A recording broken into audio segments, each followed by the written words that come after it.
সজীব আজাদ জয় হচ্ছেন প্রাক্তন প্রধানমন্ত্রী শেখ হাসিনার পুত্র এবং অনেকেই মনে করেন যে শেখ হাসিনার অবর্তমানে জয় হচ্ছেন তাদের নেতা, বিশেষ করে আওয়ামী লীগের লোকজন সেটাই মনে করেন।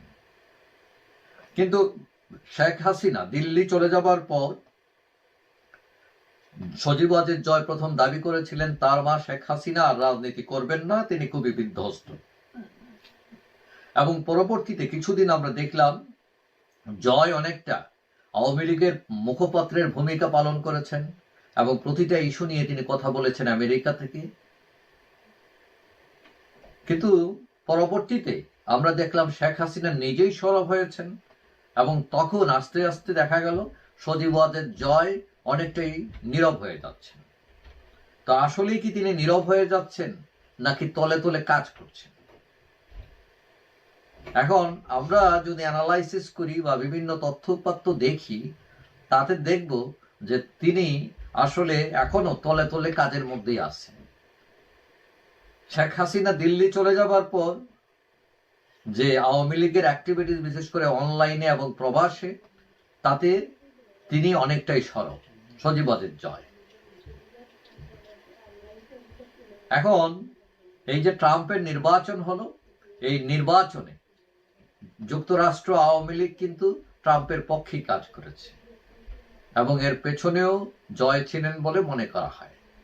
তারপর আমরা যেটা খবরে জানি যে লবিস্ট নিয়েও আমেরিকায় ট্রাম্পের পক্ষে বা ট্রাম্পের সাথে একটা যোগাযোগের জন্য তারা 2.5 কোটি টাকা খরচ করে একটা ফার্মকে, লবিস্ট ফার্মকে নিয়োজিত করেছিলেন। সেটার নাম হলো ওয়াশিংটনে, সেটা লবিস্ট ফার্মটার নাম হলো স্ট্রাইক গ্লোবাল ডিপ্লোমেসি। এবং এই চুক্তিটি করেন জয় তার প্রতিষ্ঠান দিয়ে, ওয়াজেদ কনসাল্টিং ইনকর্পোরেশন। এখন শোনা যাচ্ছে যে ইউনুসকে একটা বেকায়দায় ফেলতে যুক্তরাজ্যের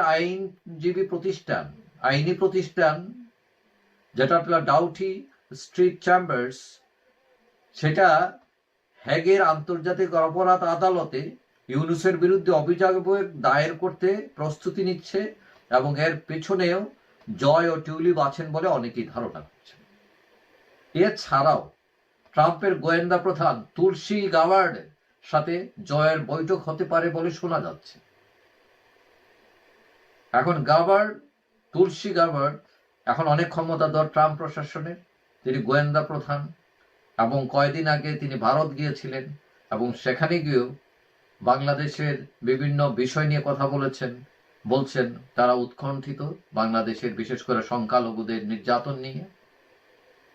এখন জয় যদি তুলসী গাবার্ডের সাথে বৈঠক করতে পারেন, নিশ্চয়ই সেখানে সংখ্যালঘু নির্যাতন এবং হাসিনা যে বৈধ সরকার, ইউনূস সাহেব জোর করে ক্ষমতায় বসছেন, জঙ্গিবাদের উত্থান হচ্ছে বাংলাদেশে, এইসব বিষয় হয়তো তুলে ধরতে পারে। অর্থাৎ তথ্যপাত্র বিভিন্ন খবরাখবর বলছে জয় বসেনি। তবে টিউলিপ সিদ্দিকী কিছুটা সীমাবদ্ধতার মধ্যে আছেন। তিনি ব্রিটেনের এমপি এবং ইচ্ছা থাকলে তিনি অনেক কিছু করতে পারেন না, তার লিমিটেশন আছে। কিন্তু সেই অর্থে জয়ের লিমিটেশন সেরকম নাই।